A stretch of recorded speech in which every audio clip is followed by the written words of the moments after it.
Bismillahirrahmanirrahim. Assalamualaikum warahmatullahi wabarakatuh. Alhamdulillah. Alhamdulillahilladzi arsala rasulahu bil huda wa dinil haq liyudhhirahu 'ala dini kullihi walau karihal musyrikun. Asyhadu an la ilaha illallah wahdahu la syarikalah wa asyhadu anna Muhammadan abduhu wa rasuluh. Allahumma shalli wa sallim wa barik ala Sayyidina Muhammadin wa ala alihi wa ashabihi wa man tabi'ahum bi ihsanin ila yaumiddin. Allahumma inna nas'aluka ilman nafi'a wa rizqan thayyiba wa amalan mutaqabbala, amma ba'd.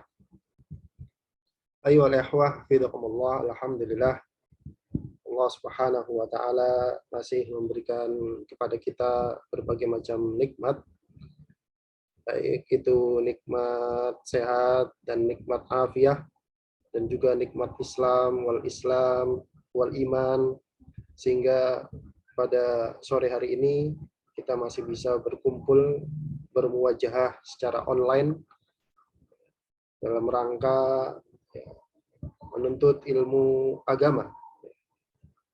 Yang insya Allah pada sore hari ini kita akan melanjutkan kembali membaca kitab Nailur Roja bi Syarhi Safinatin Najah yang ditulis oleh Al-Alamah Fadilatul Syekh Ahmad bin Umar bin Awad Asy-Syatiri rahimahullahu taala rahmatan wasi'ah. Sebuah kitab yang membahas tentang permasalahan fikih di dalam madhab Al-Imam Asy-Syafi'i rahimahullahu taala rahmatan wasi'ah. Oke, pada sore hari ini kita insya Allah akan masuk pada pasal yang baru, yaitu tentang mujibatul ghusli. Hal-hal yang mewajibkan mandi apa saja yang kalau itu dialami oleh seorang muslim, maka hal tersebut mengharuskan bagi dia untuk mandi. Yang pertama kita lihat di sini, Bismillahirrahmanirrahim. Qala al-musannifu rahimahullahu taala rahmatan wasi'ah wa nafa'na bihi wa bi ulumihi fi daraini amin. Berkata penulis rahimahullah, faslun. Ini adalah sebuah pasal mujibatul ghusli sittatun. Hal-hal yang mewajibkan mandi itu ada sittah, ada 6. Al-ghuslu lughatan, kata-kata ghusl secara bahasa adalah sailanul ma'i ala syai', mengalirkan sesuatu, mengalirkan air atas sesuatu. Itu secara bahasa. Jadi kalau ketemu lafadz wasala, yaghsilu, wuslan di dalam ibarat-ibarat kitab fikih, maka itu artinya kita harus mengalirkan air ke tempat tersebut. Bisa dipahami? Jadi kalau ada ibarat kata ghusl, ghasala yaghsilu dan seterusnya, itu artinya kita harus nuangin air ke situ. Airnya harus ngalir. Nggak cukup diusap. Nggak cukup diusap. Airnya harus mengalir. Itu yang disebut dengan ghusl. Wa syar'an secara syariat, apa itu ghusl? Adalah sailanul ma'i ala jami'il badani biniyatin makhsusatin. Adalah sailanul ma', mengalirkan air ala atas jami'il badani, seluruh badan, atas seluruh badan. Kan nanti ketika membahas furudul ghusl, fardu-fardu mandi, semua badan, semua bagian luar badan itu harus kena air. Semua bagian luar badan itu harus kena air. Di antaranya, ini saya kasih bocoran sebelum kita masuk ke sana, adalah membasuh bagian yang hanya terlihat ketika jongkok, baik laki-laki maupun perempuan. Bagian apa itu? Yang pertama, laki-laki dan perempuan itu ada bagian di bokongnya, gitu, di duburnya, yang mana itu tidak akan terbuka kecuali kalau dia jongkok. Nah, itu harus dibasuh. Itu harus dibasuh. Kalau nggak percaya silakan praktekkan gitu. Kalau berdiri dia akan ngatup gitu. Kalau jongkok dia akan terbuka, Nah, bagian itu harus kena air. Bagian itu harus kena air. Begitu juga perempuan. Perempuan itu ada bagian yang kalau dia jongkok itu bagian farjinya itu akan terbuka. Kalau berdiri dia akan tertutup. Nah, bagian itu juga harus kena air. Makanya dulu kata sebagian guru saya itu salah satu syarat mandi wajib itu paling nggak jongkok gitu, paling nggak jongkok untuk cebok. Atau kalau nggak jongkok ya apa namanya bagian tersebut diusahakan untuk terkena air, harus kena air. Gitu. Itu secara syara. Secara syara adalah sailalul ma ala jamil badan, mengalirkan air pada seluruh badan dengan niat khusus, Jadi nggak boleh cuma sekedar mandi, ada niatnya. Nanti akan kita bahas. Wal maknanya annal asbab allati yajibul ghuslu bi husuli wahidin minha sittatun. Anna bahwasanya asbaba sebab-sebab alati yang yajibul ghuslu mandi itu jadi wajib bi husuli wahidin minha dengan sebab hadirnya salah satu dari sebab-sebab tersebut sittatun, ada 6. Jadi cukup satu saja, nggak harus 6. Cukup satu saja, nggak harus 6-6-nya. Apa saja? Yang pertama di sini adalah ilajul hasyafati fil farji.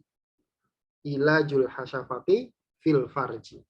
Ilajnya hasyafah, kepala kemaluan laki-laki, fil farji, ke dalam farji perempuan. Gitu. Apa itu ilaj? Al-ilaju huna wusulul hasyafah.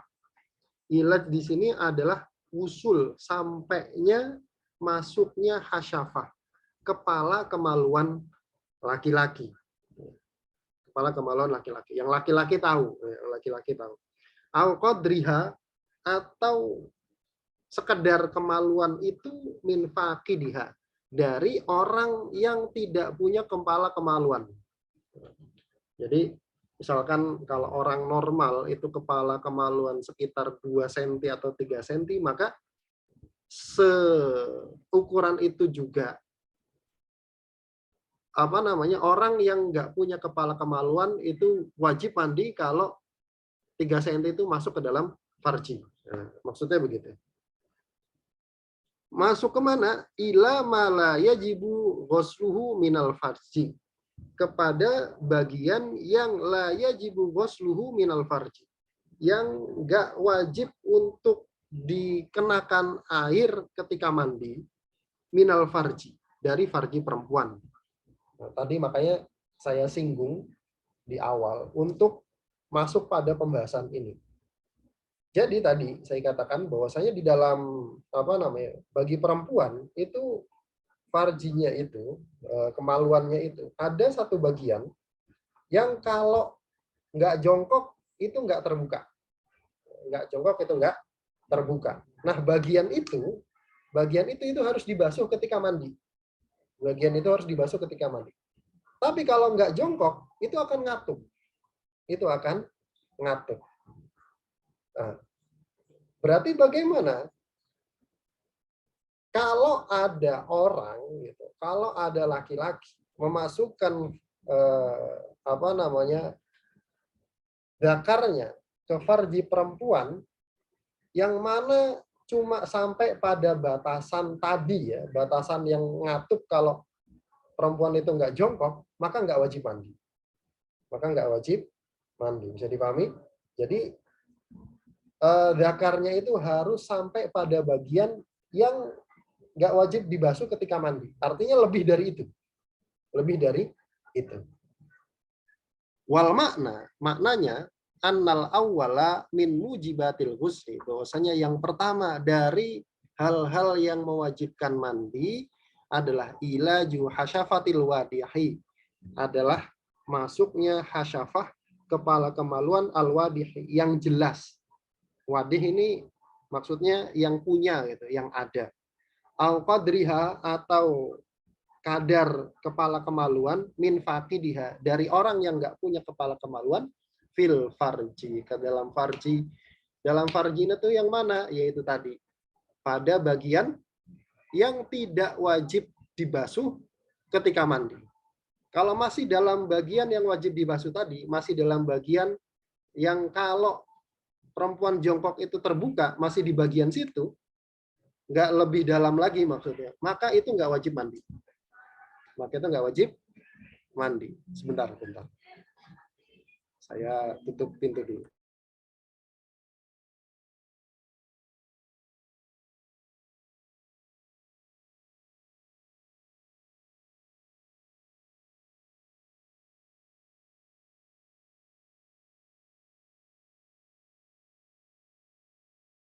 Kita lanjutkan. Yaitu yang pertama. Nah, yang pertama ini yang wajib mandi yang mana? Dua-duanya. Laki-laki dan perempuannya.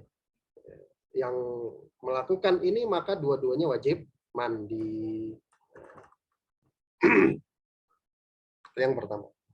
Yang kedua adalah khurujul mani, keluarnya mani. Nah, berarti dari sini diambil kesimpulan antara yang pertama dan yang kedua ini terpisah. Masuknya kepala kemaluan ke dalam farji dengan sekedar masuknya saja itu mewajibkan mandi tanpa keluar mani. Tanpa keluar mani. Saya kan nggak keluar mani ya, meskipun nggak keluar mani. Sekedar masuknya kemaluan tadi itu sudah mewajibkan mandi. Nah, yang kedua adalah keluar mani. Meskipun tanpa melalui proses masuknya hasyafah tadi. Misalkan mimpi misalkan. Nah, jadi sekedar keluar mani saja, maka itu sudah mewajibkan mandi. Qala al-Imam An-Nawawi, berkata al-Imam An-Nawawi, apa sih mani itu? Gitu kan? Al-maniyu, mani itu, in kana min rajulin sahih. Kalau itu dari laki-laki yang sehat, mani seorang laki-laki yang sehat, kan penyakitan dan seterusnya, fahuwa ma'un abyadu tahinun, adalah air yang abyad itu putih, tahin dan kental. Putih dan kental. Yatadaffaku fi hali khurujihi daf'atan ba'da daf'atin. Yang mana yatadaffaku, yang mana mani ini ketika keluarnya itu yatadaffak. Yatadaffak itu memancar. Daf'atan ba'da daf'atin. Sedikit demi sedikit. Memancar sedikit demi sedikit. Wa yahruju bi syahwatin, dan keluar dengan syahwat. Kemudian wa yataladzadu, dan terasa nikmat bi khurujihi, ketika keluarnya. Kemudian wa yaqibu khurujahu futurun. Kemudian setelah keluar itu akan diikuti dengan futur. Futur itu menurun, baik badan artinya jadi lemes, dan syahwatnya tadi menurun. Wa raihatuhu, dan baunya ratban, dalam keadaan basah, ay hala kaunihi ratban, ka raihati tal'in, itu seperti baunya tolak. Tolak itu mayang korma ya, di sini kita nggak punya ya. Nah, kalau gitu bagaimana? Qori batin, mirip min raihati ajinil bur, mirip bau adonan tepung ketika basah. Waya bisan, dan ketika kering itu karoi hati bayadi baidid dajjaj, baunya bagaikan bayadi putih baidi telur dajjaj, ayam. Itu mani menurut definisi para fuqaha. Jadi dia warnanya putih, kental. Kemudian keluarnya memancar sedikit demi sedikit. Kemudian keluarnya dengan syahwat. Kemudian terasa nikmat ketika keluarnya. Kemudian setelah itu diikuti dengan futur, turunnya syahwat dan badan melemas. Kemudian baunya ketika basah mirip mayang kurma atau mirip adonan tepung. Dan ketika kering mirip bau putih telur ayam. Nah, itu ciri dari mani laki-laki. Ciri dari mani laki-laki. Karena perempuan juga punya mani. Nanti kita lihat. Waqad yufqadu ba'du hadhihi sifat. Dan kadang sebagian ciri tadi itu hilang. Tidak ada. Ma'annahu maniyun mujibun lil ghusli. Padahal dia itu mani yang mewajibkan mandi. Nah, kalau begitu bagaimana? Nggak ada cirinya. Atau sebagian cirinya hilang. Kalau begitu cara menentukannya bagaimana? Nah, nanti kita lihat. Li'annal madaro ala wujudi wahidatin min khawasihi salasil madhurati. Karena madarnya, karena intinya itu ada pada salah satu dari 3 ciri khusus yang telah disebutkan. Jadi ciri yang tadi disebutkan oleh Imam Nawawi itu nggak harus semuanya ada. Kadang ada ciri yang nggak ada. Kadang ada ciri yang nggak ada. Nah, ciri khususnya mani itu cuma ada 3 ini. Nah, ini ciri khusus dari mani. Satu saja ada dari ciri ini, maka dia mani. Satu saja ada dari ciri ini, maka dia mani. Kan kadang ada orang mimpi kemudian keluar sesuatu dari kemaluannya. Kemudian dia ini mani bukan ya? Kadang dia nggak merasa mimpi, tapi di di kemaluannya dia dapati ketika bangun tidur ada cairan. Nah, ini muskilah kan, seperti itu kan, muskilah. Bagaimana cara menentukannya? Cara menentukannya itu mani atau bukan dengan melihat dari 3 ciri khusus berikut ini. Satu saja ada, maka dia mani. Apa saja yang pertama? Al-khuruju bisyahwatin ma'al futuri akibahu. Keluar dengan syahwat, kemudian disertai dengan futur. Disertai dengan menurunnya syahwat tadi atau menurunnya badan jadi lemas setelah keluar. Itu ciri yang pertama.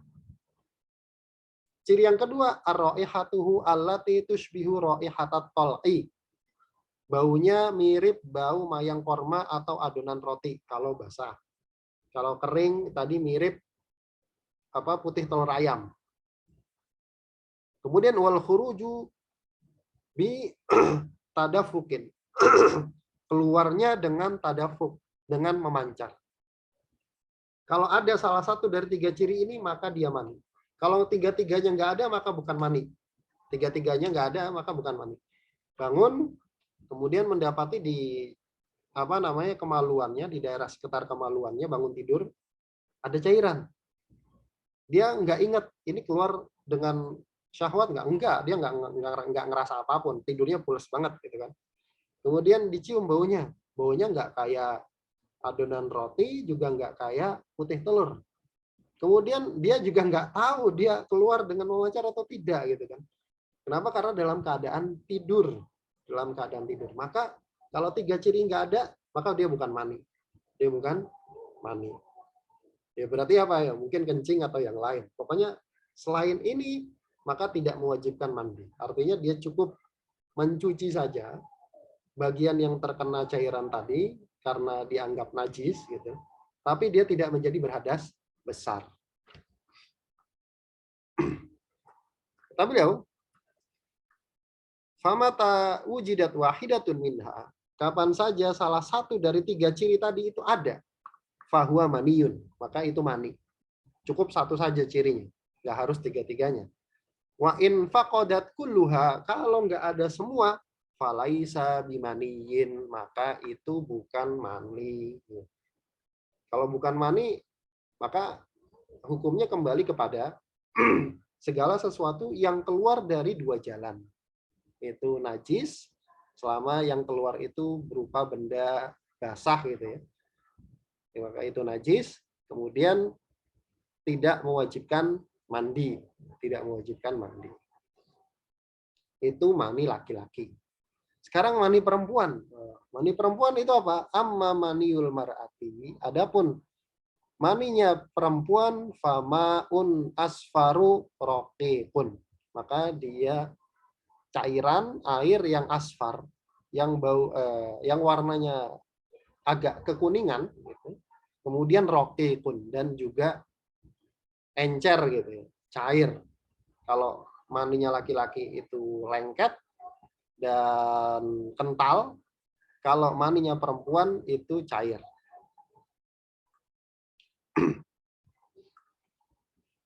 Kemudian wa hukmul mani at-taharatu ala ayyi sifatin kana walau damman abiton ay khalison. Hukum mani itu apa? Hukum mani.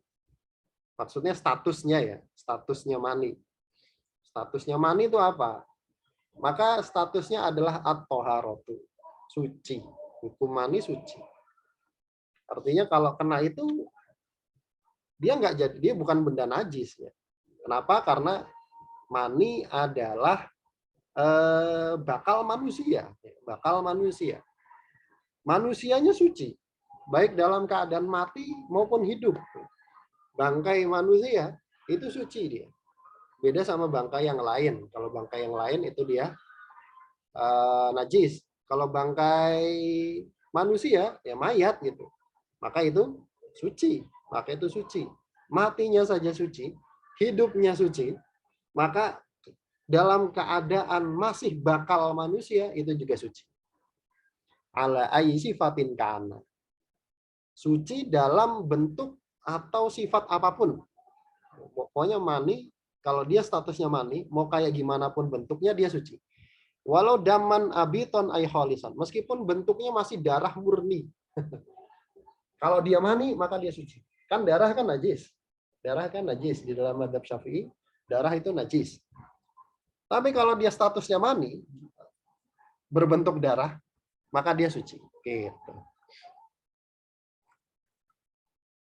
Kemudian ammal ma'ul abyatu ar-raqiq. Adapun air yang abyad, yang putih, ar-raqiqu, kemudian encer, kemudian al-lazju, kemudian lengket, al-khariju inda syahwati bila syahwatin. Yang keluar ketika syahwat mulai naik, tapi keluarnya tidak disertai dengan syahwat. Kalau mani itu keluar ketika syahwat memuncak. Kalau ini keluar ketika syahwat mulai naik. Kemudian wala dafqa, tidak keluar dengan memancar. Wala yaqibuhu futurun, dan keluarnya itu tidak diikuti dengan futur, tidak diikuti dengan menurunnya kondisi tubuh, artinya jadi lemas gitu. Dan juga menurunnya syahwat, fahuwa madhiyun, maka dia madhi. Ingat, madhi itu air warnanya abiyat, putih, kemudian rokek itu ya encer, nggak sekental mani gitu. Kemudian al-lazju, tapi dia lengket. Kemudian keluar ketika mulai syahwat muncul, tapi keluarnya bukan disertai dengan syahwat, dan tidak memancar, dan tidak disertai dengan futur, menurunnya kondisi stamina gitu, maka dia mati. Ammal ma'ul abyadu. Adapun air yang abyad, warnanya juga putih. Kemudian as-sakhinu, kental. Kemudian al-kadru. Kadrun itu keruh, butek. Alladzi la raihata lahu, yang enggak ada baunya. Al-khariju akibal baul, yang dia keluar setelah kencing. Tapi ini biasanya penyakit ya. Au inna hamli syai'in thaqilin, atau keluar ketika ngangkat benda yang berat, fawadiyun, maka dia wadi. Itu bedanya. Kalau bedanya wadi itu dia keluarnya dia nggak punya bau gitu, dan keluarnya itu habis kencing atau habis ngangkat benda berat. Nggak ada hubungannya sama syahwat kalau wadi. Kalau madhi sama mani ini saudaraan dia. Keluarnya ada hubungannya sama syahwat. Kalau madhi itu awal syahwat, mani itu puncak syahwat. Nah, bedanya di situ. Kilahuma najisun. Dua-duanya, madhi dan wadi itu najis. Nakidun lil wudu. Kalau keluar, membatalkan wudu. Tapi ghairu mujibin lil ghusli. Tapi tidak mewajibkan mandi. Kalau keluar, nggak wajib mandi. Tapi najis dan wajib wudu. Kalau mani, sebaliknya. Dia suci, tapi mewajibkan mandi. Nah, bedanya di situ. Al-ma' wal makna. Maknanya, ini tadi jelasin mufradatnya ya, mani itu apa, kemudian bedanya sama air yang lain apa. Kenapa? Karena penting sekali untuk membedakan. Karena beda status ya. Yang keluar itu beda, maka cara memperlakukannya beda. Orang yang mengalaminya itu beda. Kalau yang keluar mani maka wajib mandi, kalau yang keluar ini maka begini, kalau yang keluar ini maka begini. Nah, maka penting sekali untuk mengetahuinya. Nah, sekarang makna keluar mani itu wajib mandi itu apa? An-nathaniya min mujibatil ghusli. Sebab yang kedua dari hal-hal yang mewajibkan mandi adalah khurujul mani ila dhahiril hasyafati minad dzakari. Adalah keluarnya mani. Nah, keluar itu sampai mana? Ila dhahiril hasyafah. Sampai di dhahir, di bagian luar dari hasyafah, kepala kemaluan tadi, minad dzakar. Kalau dia laki-laki. Kalau dia laki-laki. Artinya kalau mani itu sudah terasa keluar, tapi nggak keluar sampai dzakar, ditahan misalkan. Pokoknya nggak keluar sampai dzakar, maka nggak wajib mandi. Maka nggak wajib mandi. Bisa dipahami ya? Jadi keluarnya itu harus sampai bagian dohir dari hasyafah. Kalau laki-laki. Wa dohiri farjil bikri. Dan sampai bagian luar farji al-bikr. Bikr itu bukan biker ya. Bikr itu perempuan perawan. Perempuan perawan. Jadi kalau perempuan masih perawan, kapan dia wajib mandi ketika keluar mani? Kalau maninya itu sudah di luar farjinya. Kalau masih di dalam, maka juga nggak mewajibkan mandi. Kemudian wama yabdu indal julusi alal qadamaini minat thaibi. Dan keluar sampai bagian yang yabdu, yang terlihat gitu, indal julus ketika duduk alal qadamain, di atas kaki, maksudnya jongkok. Minat thaibi, bagi perempuan yang thaib. Thaib itu bukan gadis. Sudah pernah menikah, bukan gadis. Berarti beda nih statusnya antara gadis, perawan, sama yang sudah nikah. Kalau yang perawan, dia harus sampai luar farji. Kalau sudah pernah menikah, nggak harus sampai luar. Cukup sampai bagian yang kelihatan gitu ketika jongkok tadi yang saya bilang ya. Perempuan paham. Kalau dia jongkok itu ada bagian yang baru kelihatan ketika itu dia jongkok. Nah, kalau dia perempuan yang sudah pernah menikah, maninya cukup sampai situ, maninya perempuan ya, cukup sampai situ maka dia sudah wajib mandi. Nggak harus keluar. Tapi kalau perempuan perawan dia harus di luar farji, baru dia wajib mandi. Oh, iya. Bisa dipahami ini? Kita lanjutkan, kita cepat saja ya. Lakin bisyartin. Tapi keluar mani ini ada syaratnya. Keluar mani wajib mandi ada syaratnya. Oh, ternyata rumit ya. Agak ruwet ya. Tapi nggak apa-apa, mudah-mudahan paham. Keluar mani tadi dengan batasan-batasan tadi itu mewajibkan mandi dengan syarat. Apa saja? Dikasih nomor ya, dikasih nomor. Yang pertama, an yakuna maniya syakhsi nafsi. Maninya itu mani dia sendiri. Maninya itu mani dia sendiri, bukan mani orang. Bukan mani orang maksudnya bagaimana? Misalkan ada suami istri, hubungan suami istri, kemudian suaminya menumpahkan maninya ke dalam rahim istrinya, ketika mandi, maka maninya suaminya keluar dari farji istrinya. Itu tidak mewajibkan mandi. Kenapa? Karena itu bukan maninya dia. Itu maninya suaminya. Biar kebayang ya, biar kebayang. Antum yang belum nikah jangan mikir macam-macam. Kemudian yang kedua, al-kharija minhu awwala marratin. Maninya itu yang keluar pertama kali. Yang keluar pertama kali. Tadi kan disebutkan mani itu keluar sedikit demi sedikit memancar. Yang keluar itu yang pertama. Atau kalau misalkan apa namanya suami istri habis berhubungan kemudian mau melanjutkan lagi tanpa mandi, kemudian keluar mandi lagi, maka cukup sekali mandi. Cukup sekali mandi. Meskipun keluar mandinya 2 kali gitu ya, atau 3 kali. Tapi cukup sekali mandi. Gitu. Itu yang kedua. Berarti keluar mandi kedua, ketiga itu nggak wajib mandi. Artinya kalau misalkan ada orang keluar sekali berhubungan suami istri, 3 kali keluar mandi, bukan artinya 3 kali mandi, enggak, sekali saja. Kemudian yang ketiga, itu yang dua ya. Yang ketiga, mintori kihil mu'tad. Dari jalan yang biasa. Jalan yang biasa maksudnya apa ya? Kemaluan, depan. Dari kemaluan depan. 3. Atau min munfatihin tahta solbir rojuli watoro ibil mar'ati. Atau ini perhatikan nih, ini agak rumit ini ibaratnya. Atau min munfatihin, atau keluar dari munfatih. Munfatih itu jalan yang nggak biasa. Loh kok ada ya, misalkan ada gitu. Misalkan ada orang keluar mani dari bukan jalan yang biasa.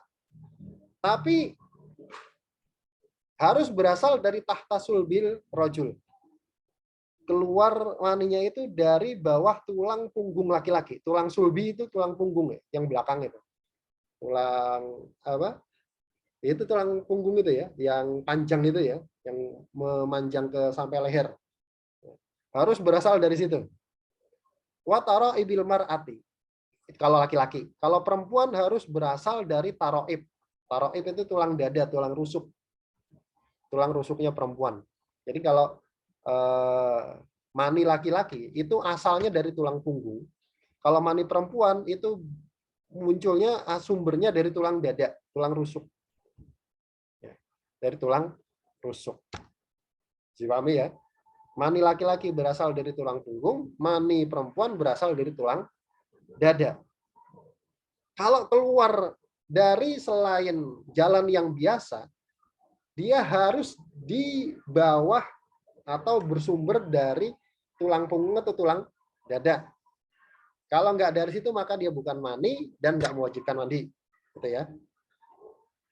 Kemudian wal asliyu musnadun, dan jalan keluar aslinya itu musnadun, munsadun, afwan, musnad lagi. Munsadun itu tertutup tapi arid, tertutupnya arid. Arid itu bukan dari lahir. Tertutupnya bukan dari lahir. Ya. Ini semua apa namanya? Yang keempat ini masih berlanjut ya. Dia yang ketiga kan tadi dia keluar dari jalan yang biasa, keluar dari kemaluan, atau maninya itu keluar dari bukan yang jalan biasa tapi dengan catatan berasal dari tulang punggung atau tulang dada. Sedangkan dalam keadaan jalan aslinya itu tertutup tapi tertutupnya nggak dari lahir. Artinya waktu lahir jalan keluar mani itu masih ada, tapi entah kenapa, mungkin karena penyakit atau apa, kemudian jalan keluar aslinya tertutup. Dan wal maniyu mustahkimun, dan maninya itu mustahkim, ai kharijun bi ghairi illatin. Maksudnya keluar bukan karena penyakit. Nah, nomor 4 ini ada 3 batasan ya. Yang pertama keluar dari selain jalan biasa. Ya, yang mana ada 4 berarti. Keluar dari selain jalan biasa, kemudian berasal dari bawah tulang punggung laki-laki atau tulang dada perempuan, itu kedua. Kemudian yang ketiga, jalan aslinya tertutup tapi bukan dari lahir. Yang keempat, al-maniyu mustahkimun. Maninya itu mustahkim, keluarnya bukan karena sebab penyakit. Sekarang kita coba urai. Kalau seandainya maninya keluarnya dari selain jalan biasa, keluarnya selain dari jalan biasa, tapi jalan aslinya nggak tertutup, ya. maka nggak wajib mandi. Maka nggak wajib mandi. Contohnya bagaimana? Contohnya ada orang kecelakaan dia, kemudian tulang punggungnya misalkan patah, terluka. Nah, dari lukanya itu keluar darah dan mani. Misal keluar darah dan mani, maka nggak wajib mandi. Maka nggak wajib mandi. Silakan begitu. Atau keluar dari jalan yang nggak biasa, kemudian jalan aslinya tertutup. Jalan aslinya tertutup. Sudah terpenuhi dua syarat nih. Keluar dari bukan jalan biasa, misalkan jalan aslinya tertutup, berarti misalkan dimungkinkan lubang kencing baru gitu kan. Karena apa, entah apa, kemudian dibikinkan lubang kencing baru, jalan asli yang tertutup, keluar dari situ, kemudian keluarnya itu ghairu mustahkim. Keluarnya itu karena penyakit. Maka juga nggak wajib mandi. Keluarnya karena penyakit, maka juga nggak wajib mandi. Kenapa? Karena ada orang yang maninya keluar terus karena penyakit. Itu yang disebut dengan sulusul baul ya. Hukumnya kayak sulusul baul. Nah, kalau dalam madhab Syafi'i, kalau keluar maninya sebab penyakit dalam keadaan normal, gitu, dalam keadaan normal maksudnya keluar dari jalan biasa, kemudian jalan aslinya nggak tertutup dan seterusnya. Kalau dia terus-menerus keluar mani itu, maka dia wajib mandi setiap mau sholat. Dia wajib mandi setiap mau sholat. Kenapa? Karena di luar pembahasan ini ya, di luar pembahasan ini. Karena keluarnya masih dari jalan yang biasa.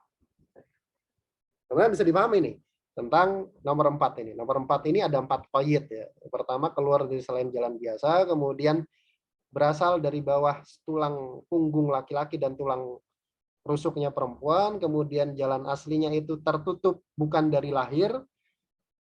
Kemudian yang keempat, maninya keluar dalam keadaan sehat, bukan karena sakit. Itu yang keempat. Nah, ini syarat wajib mandi bagi orang yang keluar mani. Kemudian fa'il lam yakun tahtahuma lam yajib al-ghuslu bi khurujil mani minhu. Kalau bukan berasal dari bawah tulang sulbi dan tulang taroib, di surat apa itu? At-Tariq ya. Surat At-Tariq itu kan disebut ya. Kalau bukan berasal dari tulang sulbi dan tulang taroib, tulang sulbi, tulang punggung, taroib itu tulang rusuk, lam yajibil ghuslu, maka nggak wajib mandi bi khurujil mani minhu, dengan sebab keluarnya mani dari lubang tersebut.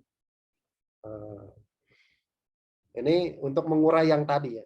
Kemudian wa in kana fihima, kalau keluarnya atau kalau keluarnya itu bersumber dari tulang punggung dan tulang dada, wajaba indar romli, maka wajib mandi menurut Imam Romli, khilafan libni Hajarin. Ini berbeda dengan Imam Ibnu Hajar al-Haytami.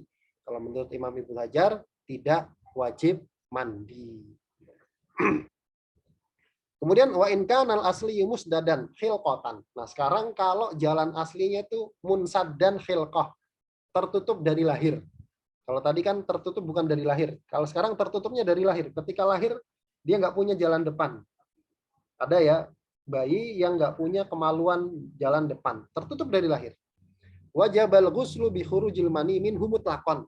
Maka wajib untuk mandi dengan sebab keluarnya mani dari lubang manapun secara mutlak. Nah, dari lubang manapun secara mutlak. Walau min manafidi inda ibni hajarin li khilafan lirromli. Meskipun keluarnya dari manafid. Manafid itu rongga-rongga tubuh. Menurut Imam Ibnu Hajar berbeda dengan Imam Romli. Kalau kata Imam Ibnu Hajar, kalau jalan aslinya tertutup dari lahir, mau mani itu keluar dari manapun, maka wajib mandi. Ya itu kan, saya nggak tahu ya, ini ada kasusnya atau real atau tidak. Mungkin yang teman-teman yang kedokteran mungkin tahu ya. Tapi kalau saya nggak tahu, ini kasusnya ada nggak kayak gini. Keluar mani dari rongga tubuh, misalkan dari kuping misalkan, ada nggak? Kayaknya nggak mungkin ya. Tapi ini itulah apa namanya keputusan dari para fuqaha. Kemudian yang terakhir, walau syakka halil khariju maniyun au madiyun. Falau syakka, seandainya dia ragu apakah al-khariju yang keluar itu adalah mani, au madiyun atau madi, kayak tadi dia tidur kemudian dia lihat, ini apa ya? Ini mani apa madi gitu kan. Dia sudah coba cari cirinya kok nggak ketemu gitu kan. Tapi ada air. Bangun-bangun ada cairan. Nih apa ya? Nah, dia bingung nih, dia ragu. Tahoyyaro, maka boleh baginya untuk memilih. Fa in syaa ja'alahu maniyan. Kalau dia mau, dia jadikan itu mani. Oh ya sudah, ini saya anggap mani. Kalau dia yakin itu mani, maka konsekuensinya waktasala. Dia wajib mandi. Walam yughassil ma'asobahu. Dan pakaian atau benda atau tempat yang kena cairan tersebut tidak perlu dicuci. Kenapa? Litoharotihi hukman. Karena hukumnya suci. Namanya mani suci. Fa insya'a, wa insya'a, kalau dia mau, ja'alahu madian. Dia boleh untuk menganggap itu sebagai madi. Dia boleh untuk menganggap itu sebagai madi. Kalau dia bilang, oh ini wadi, oh ini madi lah gitu. Maka konsekuensinya tawaddu'a faqat, cukup dia mandi, cukup dia wudu, wa ghassala ma asobahu. Tapi bagian benda yang kena cairan tadi, ghassala, dia harus basuh, dia harus cuci. Kenapa? Linajasatihi hukman, karena hukumnya najis. Begitu. Wallahu ta'ala alam bisawab. Kita cukupkan. Mudah-mudahan yang sedikit ini ada manfaatnya ya. Yang benar tangnya dari Allah Subhanahu wa taala dan Rasulnya. Dan yang salah dari saya pribadi dan dari syaitan, insya Allah masih ada haid, nifas, wiladah, dan maut. Masih ada 3 lagi ya. Haid, nifas, wiladah, maut, 4 ya. Masih ada 4 lagi sebab yang mewajibkan seseorang itu mandi. Insya Allah akan kita bahas di pertemuan yang akan datang. Ya. Kita cukupkan sampai di sini. Wallahu ta'ala bisawab. Yang benar tangnya dari Allah Subhanahu wa taala dan Rasulnya. Dan yang salah dari saya pribadi dan dari syaitan dan semua ampun atasnya. Kita tutup dengan bacaan doa kafaratul majelis. Bismillahirrahmanirrahim. Subhanakallahumma wa bihamdika asyhadu an la ilaha illa anta astaghfiruka wa atubu ilaik. Assalamualaikum warahmatullahi wabarakatuh. Waalaikumsalam.